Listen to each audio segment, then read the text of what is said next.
Welcome to the Pod Bay Door.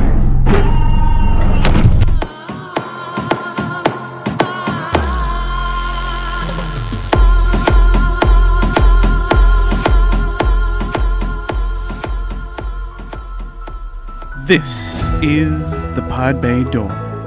Join the crew every week for conversations on society, politics, and entertainment with a little bit of comedy and a whole lot of Las Vegas thrown in. So sit back, relax, and enjoy. We're glad you joined us. And if you get the chance, subscribe to us and give us a review on your favorite podcast platform. Also, check in with us on our YouTube channel at the Pod Bay Door Podcast. Hi, this is Kelly with Indie Film Factory, and you're listening and watching Pod Bay Door. Hey, Jamie, it's Carla from Lucky Episode 13. Wanted to say congratulations on 1 year, and I can't wait for the next year of juicy details. Congratulations, everyone. Hi, Jamie. This is Sophia Maria. I just wanted to say hello and wish you a huge congratulations on your show. It's your first year of its brilliance and success. I know I had a lot to do with it. I'm just joking. And I'm so happy I was able to be a part of it.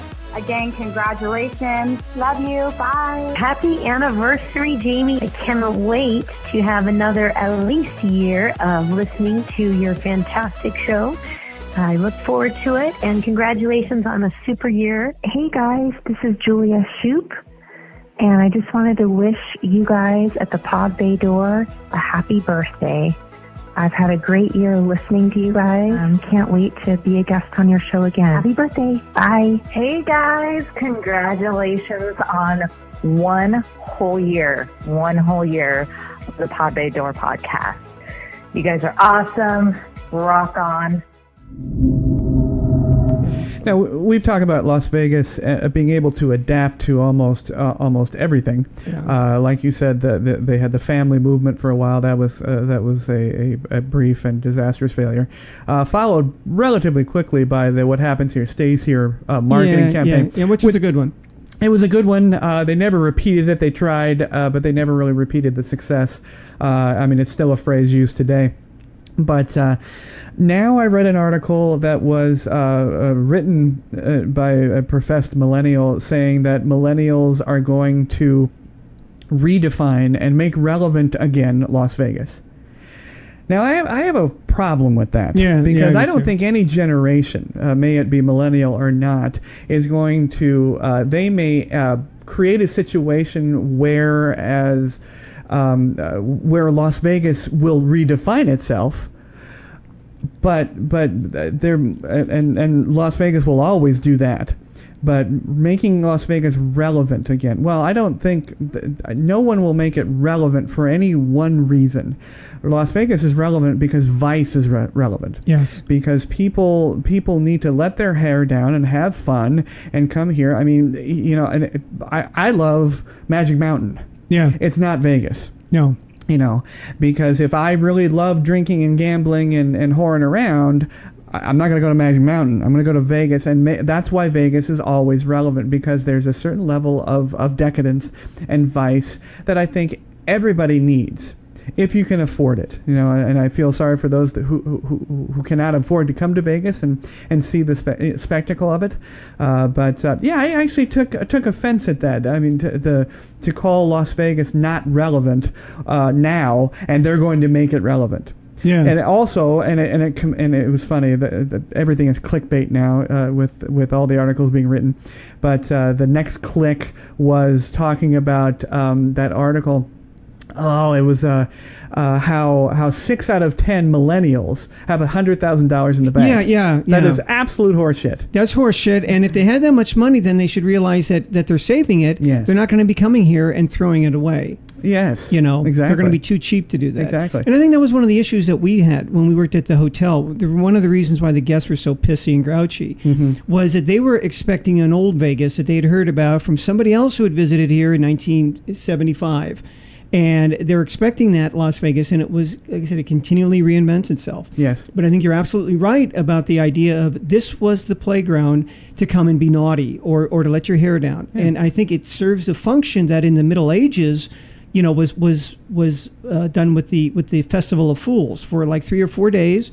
people could do whatever the hell they wanted. Yes. And it was rowdy, it was crazy, and people ran around. They were drinking, they were drunk, they were fucking, they were running around naked, they were doing all kinds of goofy stuff because it was a way to allow that pressure cooker of society to vent out some steam. So Las Vegas served that function of, yes, the drinking. That's why it's Sin City. And I always thought there were different reasons to go on a vacation. There are some that are educational. You go to art museums. Now, granted, they're probably not the most exciting thing, maybe to go to the Louvre, but it's very educational. It's very culturally stimulating. I've been. It's amazing. There's relaxing ones. You're going to go to Hawaii, or you're going to go to Boracay in the Philippines, or Koh Samui in Thailand. Hang out on the beach. Hey, look at the sunset. Drink. You don't even know what time it is. That's very relaxing. Club Med, what have you. And there are other ones you go for an adventure or for an experience, which is always was my favorite. The third world, dodging lepers on a street in Kathmandu, being in the Himalayas and in fighting a monsoon, hanging out in a tent. Those are experiences. Those are you're really roughing it. There's nothing pleasant about that. On the one hand, it's not relaxing, but when you come back with it, you say, "Wow, I'm glad I did that." Las Vegas also has that niche of this is where you go, where you just want to either what happens here stays here. You change your name, whatever. You can go ahead and appeal to your alter ego. Right. And anybody listening, if you've dodged a leper, that means you have traveled. So that's absolutely the case. It's a terrible game of Frogger. It's awful. But now it's the redefining of Vegas that I think is probably the most interesting thing to watch. After 27, moving on 28 years, I've watched a lot of that redefinition. $100,000 at 6 out of 10. I just laughed at that because I remember another article saying, and it was an interview, and it was a strange, crossover article. It was an interview with the Winnebago company, who has seen sales skyrocket. And you think to yourself, well, yeah, I mean, the boomers, they're getting old. They're getting old. They saved a little bit of their money. They're pulling it out of the everyday market, and that wasn't the reason. The reason is millennials are buying these little trailers, not the big RVs, not the ones hauling a boat and a Jeep and a $500,000. They're buying these little half-ass trailers because they can't afford to buy a house. And Winnebago's thrilled, and all the other companies that are thrilled, but the millennials are not spending their money here because of exactly what you said.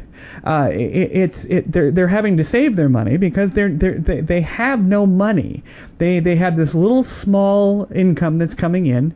They have their RV, or they're living at their mom's house, or they have these little tiny apartments, and they have defined a market now because they are so choosy about what they do with the little tiny bitty income they have. Yeah. And I will say it today, Las Vegas is not going to kowtow to that. Las Vegas is going to stand up at some point and say, no, we're done, just like they have every other trend. Yeah, and we've talked about this before, that it irks the shit out of me that even last week they announced that they're raising the parking. Yes, again. And again. Oh, and it's just gosh. like, we need to make money, so we're going to squeeze it from everywhere. That's right. We can find it. Well, it's just going to keep, to me, it's going to keep people away. Because oftentimes, the psychology of the consumer is not always logical. Right. People will drive, 4 or 5 miles out of their way, wait in line at Costco or someplace to save a nickel a gallon on gas. Right. And I'll say, well, wait a minute. They just wasted 20 or 30 minutes of their time driving there for the purpose of putting gas in their car. Yeah. And waiting and going through all of that bullshit to save, what are they saving? 85 cents? Yeah. My time is worth more than that to me. Oh, yeah. So think about it. You're saving 85 cents. Yeah. Is it really worth it to you? It's the same thing with buying stamps. My sister had one of those stores. I think it was Postal Annex. It was kind of like the UPS store. Yeah. And they sold postage stamps, but for more money than the post office did. Well, yeah, because, there's a convenience fee. And yes, you could go to the post office if you really needed the stamp, but you'd be putting money, at least where they lived, you'd have to put money in the meter to park, and then get out and wait in line with somebody with 9 packages to send to Taiwan. to buy your postage stamp or even at the vending machine. You have to make a special trip down there. You're spending an extra 3 cents and you're already there. It's 3 cents. I totally agree with you, and we have horrendous post offices here. Either that, or I've had terrible experiences. I usually go to a UPS store or some other, and I'll pay the convenience fee because I don't have a line and everything else. Yeah. But I agree with you, and for those of you listening who travel to Las Vegas or are going to, yes, the parking rates have gone up again. Yeah. This is becoming a rampant problem here in Las Vegas.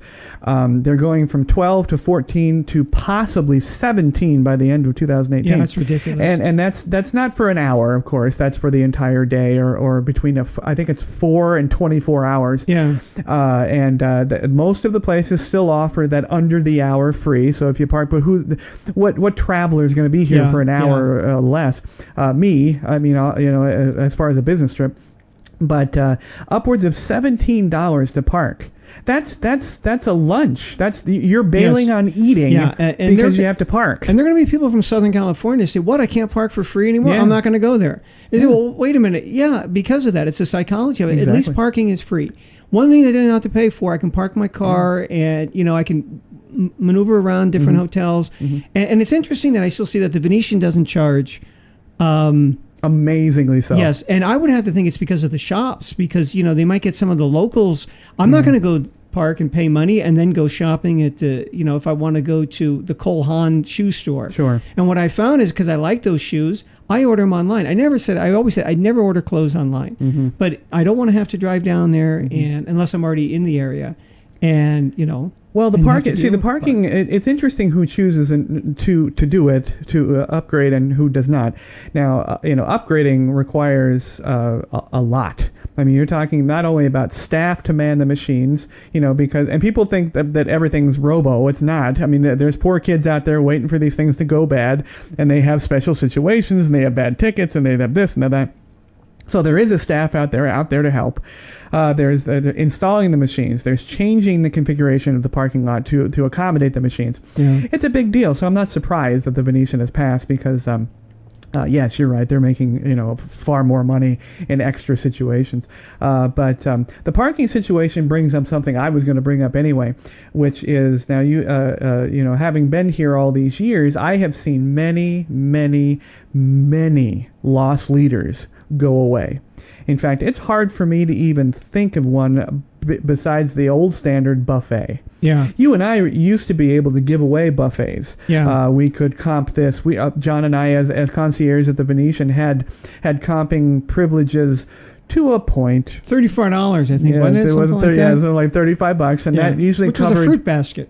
A fruit basket, a couple of daytime buffet tickets.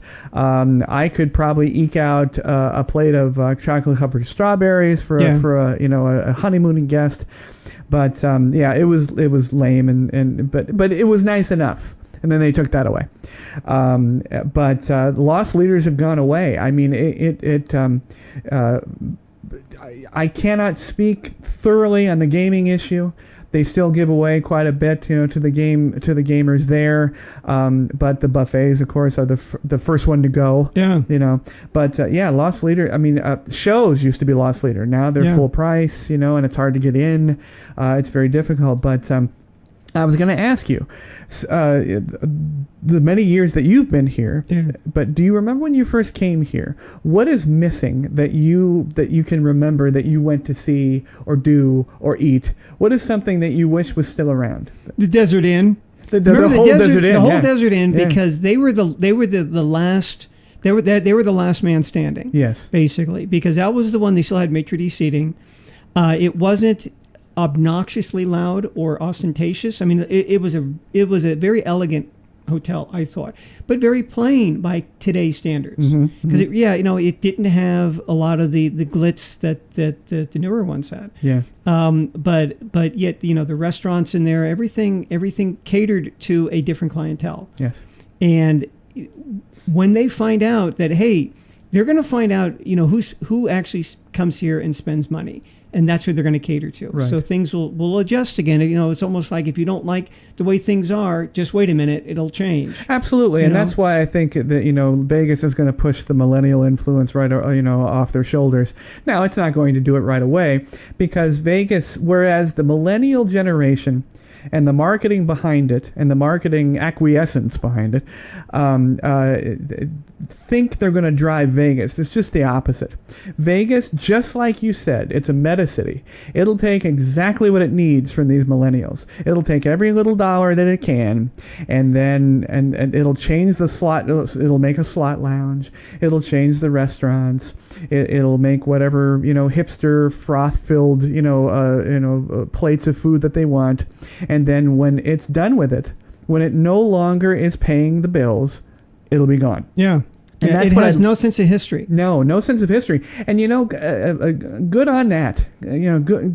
Good on Las Vegas for doing that, because I think it's one of the few, not even New York. People compare us to New York, and yeah, we're aggressive, in that way in Las Vegas, but we're not New York. New York holds things and keeps things and has a history. You're right, and I think that's the nuts and bolts. It's the crux of the situation, is that we don't need a history. We have there is a good history.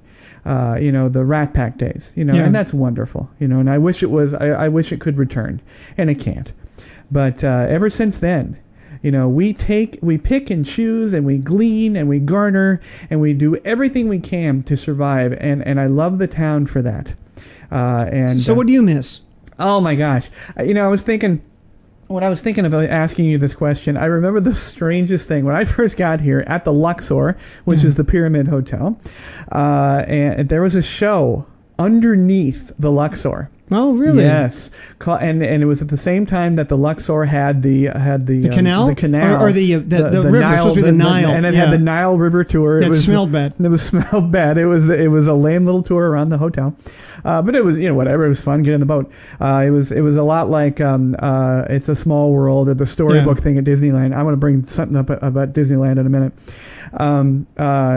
And it was called Winds of the Gods, and it was a copy basically of the Excalibur's Tournament of Kings. Oh, it was a dinner. You could eat. Yeah. They didn't call it a dinner show, but you could eat. And the funniest thing I remember, it was the plight. Ra, Amun-Ra was in it, and they had different factions you could vote for, and little kids would scream, but it was underneath. But they had animals.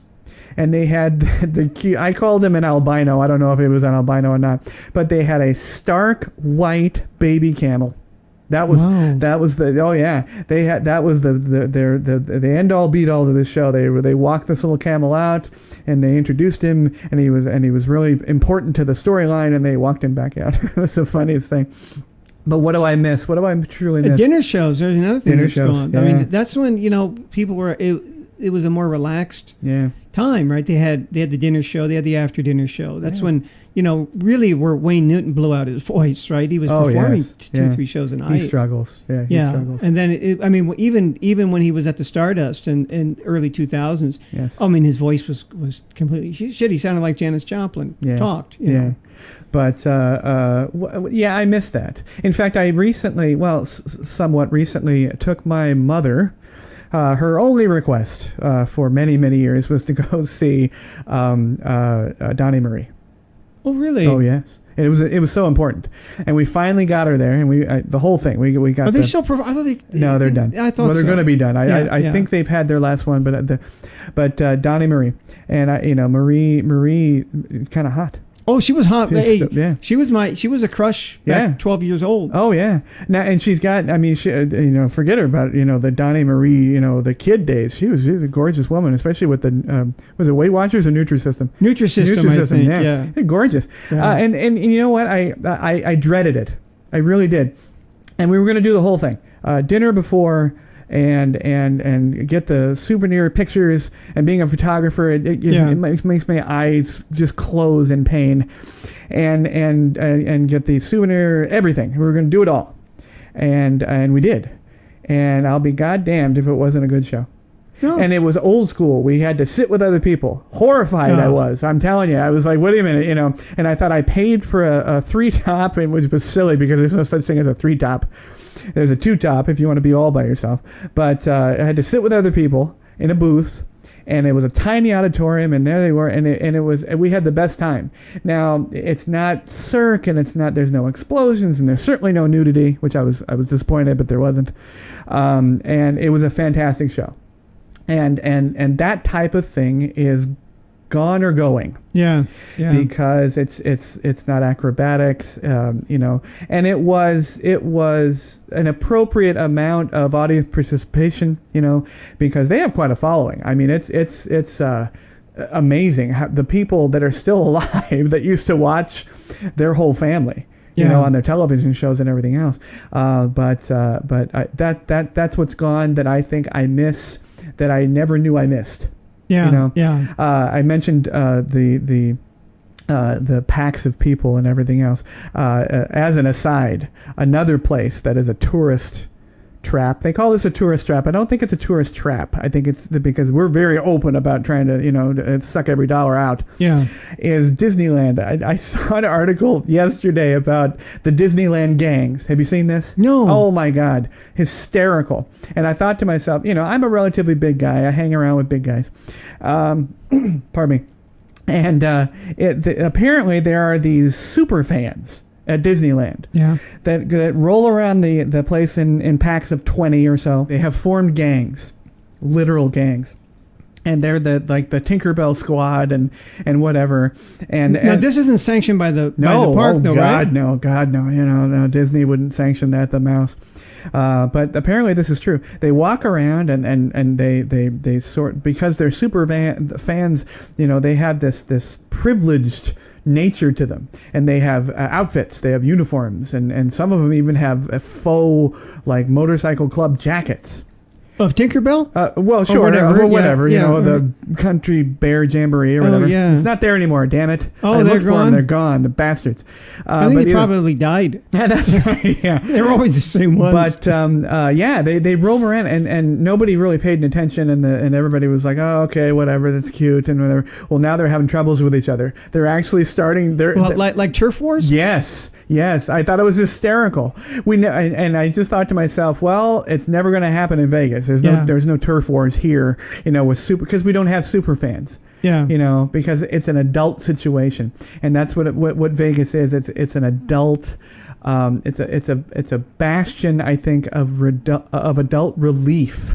We were relieving we have problems at work, or we have problems at here, problems with this, and it's just, and the only thing that's a problem with Vegas is that it's built on vice, and the current feeling of today is trying to get rid of vice, and it's never going to go away. No. The other thing I miss was, even when I came here as late as 2000, right. You could get a room at the Stardust or the Riviera or that end of the strip, Yes. the older hotel, Yes. $35. Uh-huh. And the reason is, of course, traditionally Las Vegas, the hotel rooms were really plain. Right. It was a place where you could take a shower and wipe the stink off of you. Right. You could crash for a few hours and sleep it off, and then go back at it again. And they didn't want the room to be great because they encourage you, because if you're in your room, you're not out whoring, you're not out gambling, You're not out having a good time. That's right. Unless you're doing that in the room, but that's besides the point. But that was the idea: get you out of the room. Yeah. And some of the problems I think we had with the guests when we were there was they didn't understand that. Right. That this is different like that, because they would want to know, well, what channel is HBO, because they want to watch The Sopranos. Yeah. Which was big. I said, we don't have HBO in the room. Oh. Well, what? This is a 5-star hotel. I'm going to go to the Bellagio. Well, go. Yeah. They don't have HBO either. If you want HBO, you got to go to Motel 6 off the strip. We don't have HBO. Our beds don't vibrate. No. We don't have a little massaging box in the corner that takes quarters. Yes. So you out of your room. Yeah, and we don't take pets. That was a big deal. Yes. Yeah, we had affluent individuals that found themselves to be quite, important. Oh, they brought everything. They brought chihuahuas and ferrets. Oh, ferrets. Yeah. Julio, right? Julio was my ferret. Had a ferret, Julio. Yes. I brought him from Japan. Oh, that's right. Yes. Oh, my Julio God. was in Japan. How old did he live? He was 7 or 8, I think. Is that that long time for a ferret? Yeah, pretty long. Okay. Well, John, I'm going to wrap it up, but I'm going to tell you about a situation. I can't really tell you the specifics, but I wanted to get see if you remembered any stories regarding this. Again, Chris and his buddies from the Ocean's 14 came out, and they usually have a wonderful time. Well, there was an issue, and I'm not going to talk about specifics out of respect to them, but Chris actually called me or texted me and asked my advice about something, and it was regarding a security situation. All right. Yeah, and ultimately it had to do with being in a place you weren't supposed to be and having something in your possession you weren't supposed to have. But it boiled down to security in Las Vegas and how they felt there were liberties taken by security, and they were Is this hotel security? Hotel security, right. And they were unnecessarily aggressive, and the situation boiled up, and they felt that they were treated absolutely poorly. And did they have any recourse? Well, I remember many situations where I was approached by consumers, by guests that had problems with security, and did they have any recourse? And unfortunately, my answer, which was a long-winded answer, so I won't bore you with that. But my answer was, unfortunately, not a lot of recourse. You're talking about virtual cities, and they are almost sovereign, in the way they treat their security. And, they always see in the Ocean's 11 where they have detention rooms. Well, they do. Do they beat you up? No. But they have detention rooms where they will call our Metro police officers, and they'll have... And they'll beat you up. Oh, they'll beat you up. They will treat you unfairly.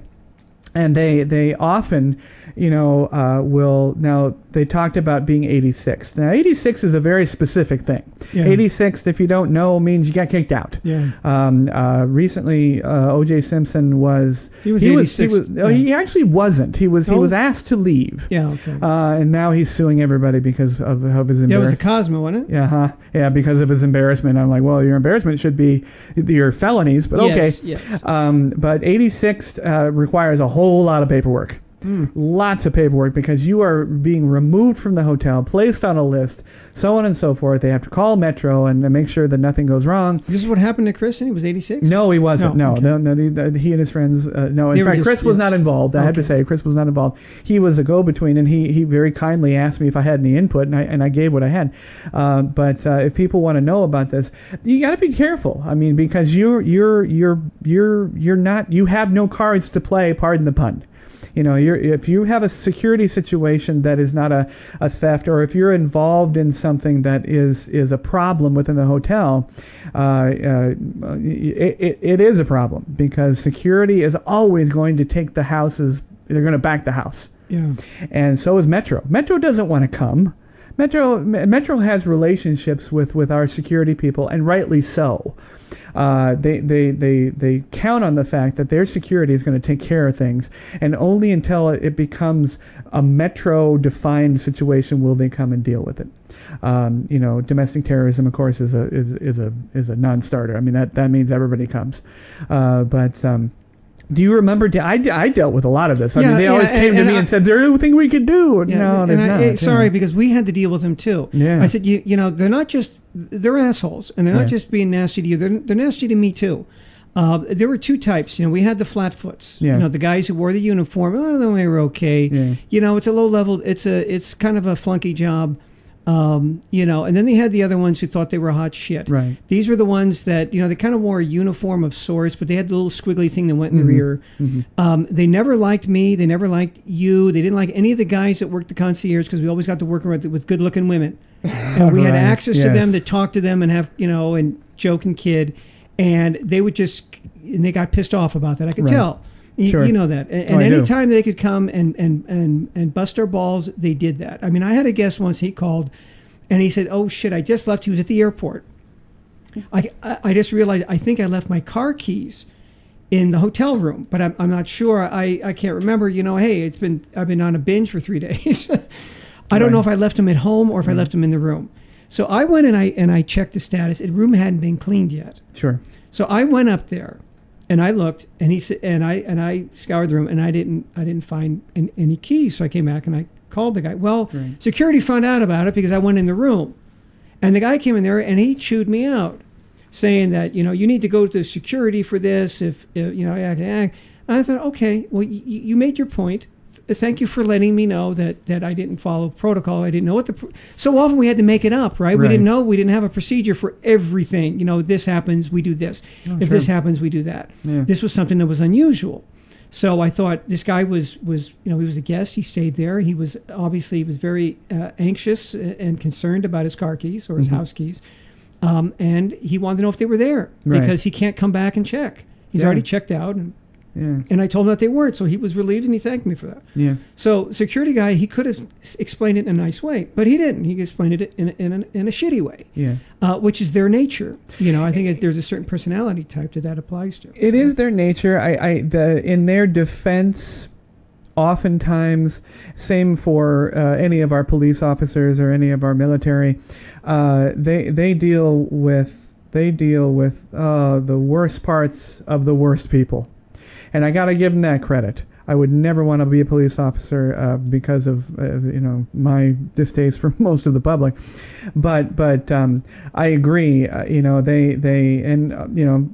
many times that I dealt with the security situations, and I was most like you and I would agree, we're outside the bubble. I mean, we kind of point to where you go, but they're short. I don't think they're trained in diplomacy for sure. Yeah. And their knee-jerk response is, all right, everybody out. And maybe that's the best response. I don't know, but that definitely the response that was the most common for me. I mean, they would have complainants, one guy saying this, one guy saying this, and they're screaming and yelling, and everybody's been drinking, and it's just like, oh, everybody out. Yeah. And you know what? Maybe that's the decision I would make if I was confronted with that. John and I had many negative situations at the concierge desk at the old Venetian.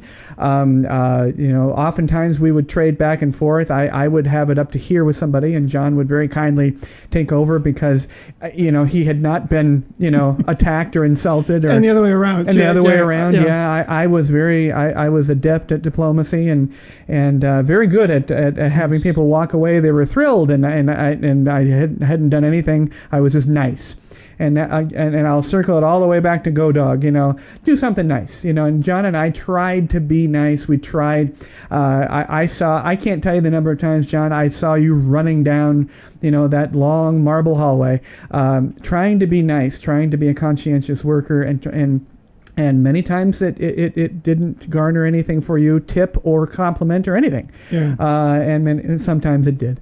But like I said in past episodes, I look at the pre-training for the Venetian with all of our friends there, and the first year, I look at that as the most fun I've ever had in a job. And I thank the stars for the friends that I made, including yourself. And I think we had a wonderful time, and I think it's because of what we did and what we were and what we experienced that we're able to share these stories on the podcast. Yeah. But John, I wanted to thank you for hopping into the co-hosting arena with me. You've been fantastic, and I hope you've had a wonderful time. I have. Excellent.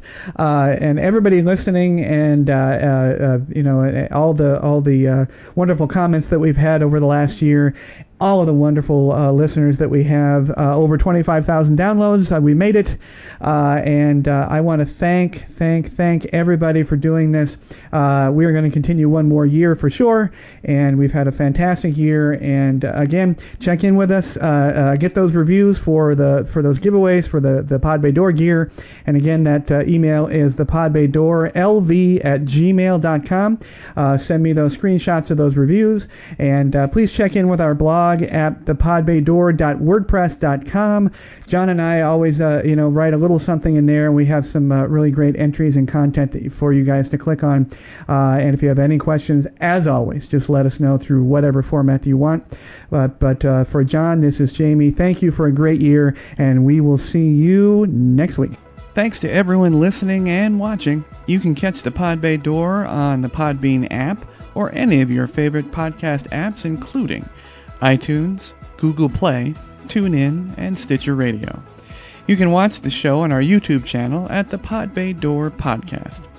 Please download, like, and subscribe. Our social connectivity screen is coming up. Check in with us on Facebook, Twitter, and WordPress. The Pod Bay Door is closed and talent is out.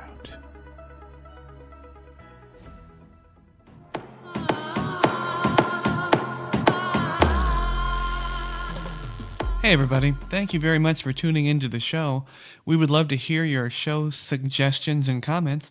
If you're watching on our YouTube channel, please click to subscribe. You can also connect with us on Facebook using @PBD Podcast, on Twitter using @TPBD Podcast, and on WordPress at thepodbaydoor.wordpress.com.